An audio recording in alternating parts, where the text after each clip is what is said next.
Hello viewers, welcome to my another blog video. Intro দেখে বুঝতেই পারছেন আজকের ভিডিও কি নিয়ে। তো আমার পেছনেই হচ্ছে তাজহাট জমিদার বাড়ি। এটি আপনাদেরকে দেখাবো, যা বর্তমানে জাদুঘর হিসেবেও পরিচিত। এটি আজকে আপনাদেরকে ঘুরে ঘুরে দেখাবো কি কি রয়েছে, এবং এর মধ্যেই এই ভিডিওর মধ্যেই ইতিহাস তুলে ধরার চেষ্টা করব। তো সম্পূর্ণ ভিডিও দেখার অনুরোধ রইল। তো চলুন শুরু করা যাক। তো আমি এখন রয়েছি রংপুর তাজহাট জমিদার বাড়ির সামনে। তো আপনারা রংপুর সাতমাথা থেকে 20 টাকা রিক্সা ভাড়া দিয়ে চলে আসতে পারেন তাজহাট জমিদার বাড়ি। সময় লাগবে মাত্র 5 মিনিট। গেট দিয়ে প্রবেশ করার ঠিক বাম পাশে টিকিট কাউন্টার পেয়ে যাবেন। এখান থেকে টিকিট করে আপনাদেরকে এই তাজহাট জমিদার বাড়িতে প্রবেশ করতে হবে। টিকিট কাউন্টার থেকে জনপ্রতি 30 টাকা দিয়ে টিকিট কেটে নিয়ে আপনারা তাজহাট জমিদার বাড়ি বা জাদুঘরে প্রবেশ করবেন। এদিক দিয়ে প্রবেশ গেট, এখানে টিকিট কাউন্টার। এটা হচ্ছে প্রবেশ পথ এবং এর পাশে হচ্ছে এক্সিট পথ। আর এই দিক দিয়ে আপনাদেরকে রাজহাট জমিদার বাড়িতে প্রবেশ করতে হবে। তো আমি এখন জমিদার বাড়িতে প্রবেশ করতেছি আর আপনাদেরকে দেখাচ্ছি। আর রাজহাট জমিদার বাড়ির চারিপাশেই কিন্তু সুন্দর সুন্দর ফুল গাছ লাগানো হয়েছে, যা দেখতে অনেক সুন্দর লাগছে। আমি এটি বাগেরহাটের 60 গম্বুজ মসজিদে দেখেছিলাম। এখানেও এই সিস্টেমটা করাতে অনেক সুন্দর লাগছে। এখানে অনেকজন সময় কাটাতে পারবেন ভালোভাবে। এটাই হচ্ছে তাজহাট জমিদার বাড়ির মূল প্রাসাদ। দেখতে পাচ্ছেন প্রাসাদটি অনেক বড়, এর চারিপাশে জায়গা আরো সুন্দর এবং প্রাসাদটি দেখতে অনেক চমৎকার লাগছে। মার্বেল পাথরের তৈরি সিঁড়ি দিয়ে উপরে উঠলেই দেখতে পারবেন বিশাল বিশাল 3টি গেট। এর ভেতরের কক্ষগুলোতে রয়েছে মূলত পুরাতন ঐতিহ্য ধরে রাখা হয়েছে এবং সংরক্ষণ করে রাখা হয়েছে। নামাজের বিরতি চলতেছে, তাই নামাজের পরে খুলে দেওয়ার পর আপনাদেরকে এর ভেতরের অংশগুলো দেখাবো। এখানে লেখা রয়েছে তাজহাট জমিদার বাড়ি রংপুর। এই প্রাসাদটির নাম এখানে লেখা রয়েছে আর আমি রয়েছি প্রাসাদটির সামনে। যেহেতু নামাজের বিরতি চলছে, তারপরে নামাজের পরে আমরা প্রাসাদটিতে ভেতরে প্রবেশ করব, তারপরে আপনাদেরকে দেখাবো এবং এর আশেপাশে কি কি রয়েছে এখন আপনাদেরকে সেগুলো দেখাই। তাজহাট জমিদার বাড়ির 2য় তলায় উঠলে আপনাদের সামনে দৃশ্যমান হবে সুন্দর একটি বাগান, যা হাতের বাম পাশে পড়বে এবং ডান পাশে রয়েছে অনেকগুলো গাছের সারি সারি গাছ লাগানো রয়েছে। তার নিচে বসে থাকার জন্য ব্যবস্থা করা হয়েছে। প্রকৃতির মাঝে বসে থাকার একটি অন্যরকম অনুভূতি। আর বাগানের সাইডে এদিকে মসজিদ রয়েছে, যেখানে প্রতিনিয়ত নামাজ হয় এবং জুমার নামাজও আদায় করা হয় এই মসজিদে। এখানে এই পাশে একটি বড় মসজিদ রয়েছে, আপনারা চাইলে এখানে এসে নামাজ আদায় করতে পারবেন। আর নামাজের সময় এই জমিদার বাড়িটি বিরতি থাকে এবং নামাজ পর আবারও পুনরায় খুলে দেওয়া হয় এবং ভেতরে আপনারা ঘুরে দেখতে পারবেন, কিন্তু নামাজ চলাকালীন সময় বিরতি থাকে। আরেক পাশে অসংখ্য কাঁঠাল গাছ রয়েছে। এখানে প্রায় ম্যাক্সিমাম এখানে বেশিরভাগ কাঁঠাল গাছ রয়েছে। চাইলে আপনি 2 দিক দিয়ে উঠতে পারবেন। বড় সিঁড়ি যেটা দেখতেছিলেন ওটা দিয়ে উঠতে পারবেন, ওটা দিয়ে ডাইরেক্ট 2 তলায় যেতে পারবেন এবং তার নিচ দিয়ে এরকম একটি পথ রয়েছে। এই পথ দিয়ে আপনি ভেতরে প্রবেশ করতে পারবেন, 2 দিক দিয়ে প্রবেশ করতে পারবেন। এখন আপনাদেরকে দেখাচ্ছি জমিদার বাড়ির ভেতরে নিচতলার বারান্দা এবং উঠান। আপনাদেরকে দেখাচ্ছি গেট দিয়ে প্রবেশ করার পর এরকম বারান্দা এবং উঠান চোখে পড়বে আপনার। যেহেতু নামাজের বিরতি চলতেছে, তাই আপনাদেরকে এগুলোই দেখাচ্ছি। যদি নামাজের বিরতি শেষ হয়ে যায়, তারপরে আপনাদেরকে ভেতরের জাদুঘরটি মিউজিয়ামটি দেখাবো। এখন আপনাদেরকে দেখাচ্ছি জমিদার বাড়ির সেই মাঠ চত্বরে যে বাগানটি তৈরি করা হয়েছে, সেই ফুলের বাগান দেখানো হচ্ছে। সুন্দর একটি বাগান তৈরি করা আছে। এই বাগানটি বিশেষ। তো নামাজের বিরতি শেষে জমিদার বাড়ির মিউজিয়ামের কক্ষের গেটগুলো খুলে দিয়েছে। তো আমি ওপর দিয়ে উঠেছি, ওপর দিয়ে দেখিয়ে তারপরে নিচের কক্ষের মিউজিয়ামগুলো দেখাবো। তো চলুন মিউজিয়াম দেখি।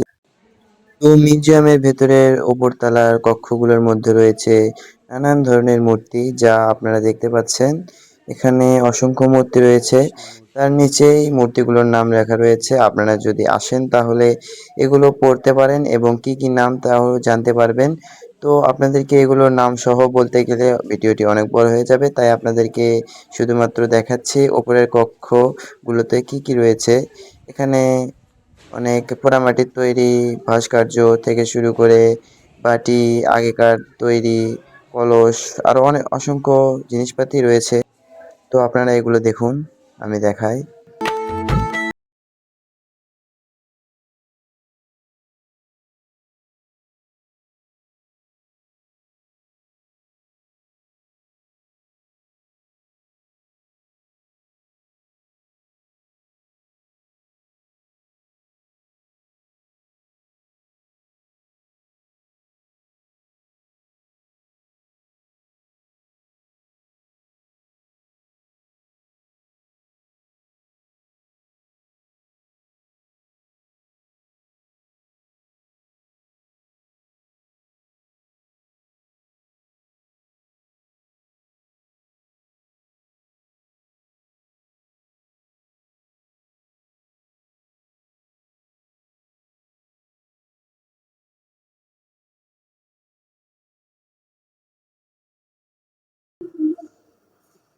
এর ভিতর রয়েছে অসংখ্য দেবদেবীর মূর্তি এবং কোরআন মাজিদ সহ সেই পুরনো আমলের গীতা থেকে শুরু করে আরো অনেক কিছু রয়েছে। তার মধ্যে উপর তলাতে রয়েছে মূর্তি বেশি রয়েছে, বিভিন্ন দেবদেবীর মূর্তি, আগে যেগুলো পুজো করতো মানুষ সেগুলোর মূর্তি রয়েছে।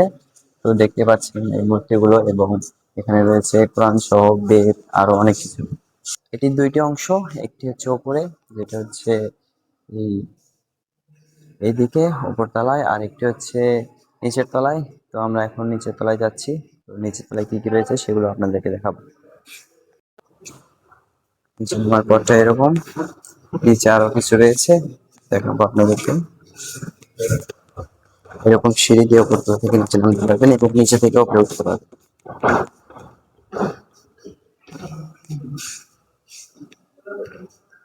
নিচতলার গ্যালারি বাঁ দিকে এই চিহ্ন দ্বারা বোঝানো হয়েছে যে নিচের তলার গ্যালারি এইদিকে।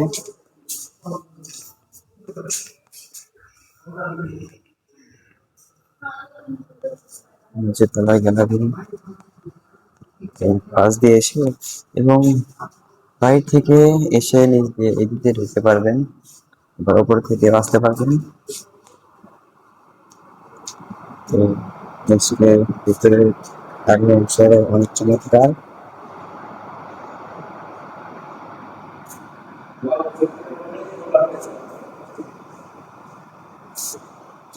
উপরের থেকে ভেতরের অংশ কিরকম দেখতে তা আপনারা বুঝতেই পারছেন। ভেতরে আরো চমৎকার ভাবে লাইটিং এর ব্যবস্থা করা হয়েছে, এবং সেই আগেকার ঐতিহ্যগুলো এখানে তুলে ধরার চেষ্টা করা হয়েছে। এগুলো দেখলে আমরা অনেকে আগেকার ইতিহাস ঐতিহ্য বুঝতে পারবো, আগেকার কি সংস্কৃতি ছিল তা আমরা অনুভব করতে পারবো এগুলো দেখে। তাই আমাদের মাঝখানে এটিকে জাদুঘর হিসেবে রাখা হয়েছে। তো আপনাদেরকে এখন দেখায় নিচে ভালো করে কি কি রয়েছে, কি কি মূর্তি। তো চলুন দেখি। এখানে আগেকার মৃৎশিল্পকে ফুটে তোলা হয়েছে। মৃৎশিল্পের মধ্যে রয়েছে ছোট ছোট বাটি, আরো টপ মূর্তি। এগুলো হচ্ছে মৃৎশিল্প, যেটুকু রাখা হয়েছে আর কি। এগুলো হারিয়ে ছিল, ভেঙে গিয়েছে, যেটুকু পাওয়া গেছে সেটুকুই মিউজিয়াম রাখা হয়েছে। আর এর পাশে রয়েছে রয়েছে পোড়ামাটির গুটিকা, দেখতে পাচ্ছেন। আগে পোড়ামাটির যে গুটিগুলো তৈরি করা হতো তা ঠিক এইরকম। এখানে নাম্বার বসানো হয়েছে, যেটা যে নাম্বারের কয়েনগুলো, এখানে কয়েনের ভেতরে খোদাই করে লেখা হয়েছে। কত সুন্দর কারুকাজ, যা এখনকার মানুষের দ্বারা প্রায় অসম্ভব। এখানে আরো ছোট ছোট রয়েছে, যেগুলো আরো সুন্দর লাগছে। আর এই পাশের দেওয়ালে রাজহাট জমিদার বাড়িটি আর্ট করা হয়েছে, দেওয়ালে আর্ট করা হয়েছে। আর দেখতে পাচ্ছেন একটি নিচের অংশ মিউজিয়াম, রাজহাট জমিদার বাড়ি, যা বর্তমানে এখন রাজহাট জাদুঘর হিসেবে পরিচিত। এটা হচ্ছে বিষ্ণুপট্ট। এখন আপনাদেরকে একটি চমৎকার জিনিস দেখাবো, সেটা হচ্ছে বাংলাদেশের সুলতানি মুদ্রা। যেগুলো মুদ্রা রয়েছে সেগুলো আপনাদেরকে দেখাবো, যা দেখে আমার অনেক ভালো লেগেছে। এটা আমার কাছে বেশি ভালো লেগেছে, তো আপনারা দেখুন। এটা হচ্ছে বাংলা সুলতানি মুদ্রা, বাংলার সুলতানি মুদ্রা।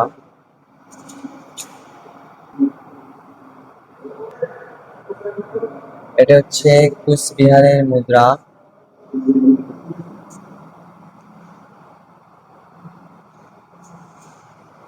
এটা হচ্ছে মোগল মুদ্রা। দেখতে পাচ্ছেন, এগুলো মিউজিয়ামে আসার কারণে দেখতে পাচ্ছি, এর থেকে অনেক কিছু শেখার রয়েছে। এটা হচ্ছে ব্রিটিশ ইস্ট ইন্ডিয়া কোম্পানির মুদ্রা, যারা একসময় বাংলাকে শাসন করছে। বাংলাকে শাসন করা এবং মুঘল আমলের, ব্রিটিশ আমলের সব মুদ্রা এখানে রয়েছে। ব্রিটিশ ভারতীয় মুদ্রা। ব্রিটিশরা কিন্তু ভারতকে শাসন করছে, সেখানকার যে মুদ্রা ব্যবহার করতো তারা, সেই মুদ্রাগুলোই কিন্তু এখানে মিউজিয়ামে রাখা হয়েছে। তো দেখতে পাচ্ছেন আগেকার মুদ্রা কিন্তু অনেক সুন্দর ছিল।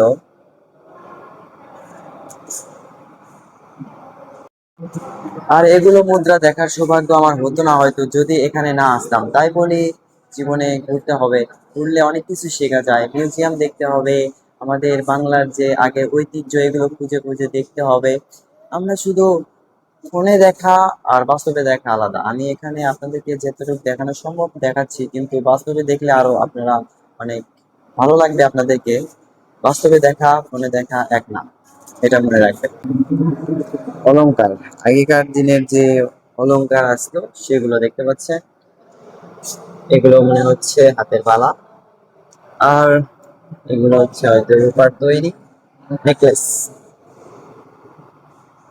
এই পাশে বালা রয়েছে।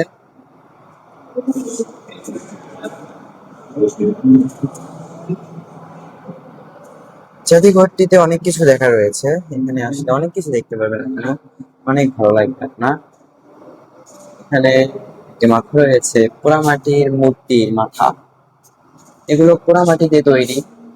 এবং এখানে একটি বড় টিভি রয়েছে। এখানে এই রাজবাড়িটির ড্রোন শুট ভিউ এখানে দেখানো হচ্ছে, যে এই রাজবাড়িটির ড্রোন শুট ভিউ। উপর থেকে এই রাজবাড়িটি দেখতে কেমন তা আপনারা এখানে স্ক্রিনে দেখতে পাচ্ছেন। আরো মূর্তি রয়েছে ওই পাশে। তো এইটুকুই, উপরের তুলনায় নিচের অংশটি অনেক সুন্দর। তো ভিউয়ার্স, আজ এই পর্যন্তই। এরপরে আপনাদেরকে রংপুর চিড়িয়াখানা দেখাবো। তো সেই ভিডিও দেখার জন্য ওয়েট করুন এবং পাশে থাকুন, ফলো দিয়ে রাখবেন এবং ইউটিউব থেকে দেখলে সাবস্ক্রাইব করবেন। আর সবসময় পাশে থাকবেন, তাহলে নতুন নতুন ভিডিও দিতে থাকবো। তবে একটাই সাজেস্ট, যে আপনারা নিজে এসে করে দেখুন, এটা সব থেকে বেটার।